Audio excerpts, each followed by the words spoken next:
Nous sommes le 8 mars et vous êtes sur le Phocéen JT. Les 3 infos du jour concernent la grogne des supporters de l'Olympique de Marseille. On va ensuite parler de la situation de Samuel Gigot et enfin un petit clin d'œil de Fès Sélémani. Ça a fait le buzz tout le week-end. Le communiqué des Dodgers qui s'en prenait à Jorge Sampaoli. Ça tombe bien, Cristian Cataldo, le président du groupe de supporters des Virages Nord, était l'invité de Virage Marseille et il s'est expliqué en longueur sur ce message qui n'était en fait qu'un édito publié mensuellement par le groupe. Vous pouvez retrouver toutes ces explications dans l'émission Virage Marseille qui est dispo sur le Phocéen.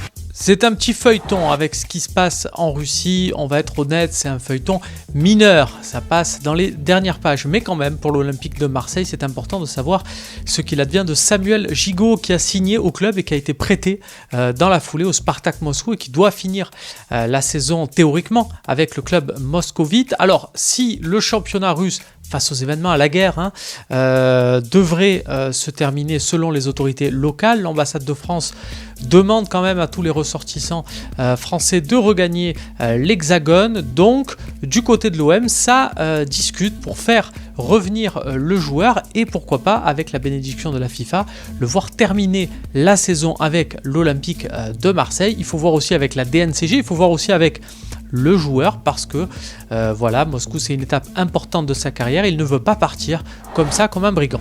Petite surprise dans l'OM au café, on a eu la visite d'un international en activité, un international comorien qui s'est bien montré lors de la Coupe d'Afrique des Nations, qui se montre avec son club de Courtrai en Belgique. Il en est à 13 buts et 6 passes D. C'est Fès Sélémani, un Marseillais avec qui on a pu plaisanter. Je vous propose de retrouver l'extrait en replay. Il nous a quand même dit que quand il est venu jouer au Vélodrome avec Lorient, au moment du but de l'OM, il était quand même un peu content, même s'il jouait pour l'équipe d'en face.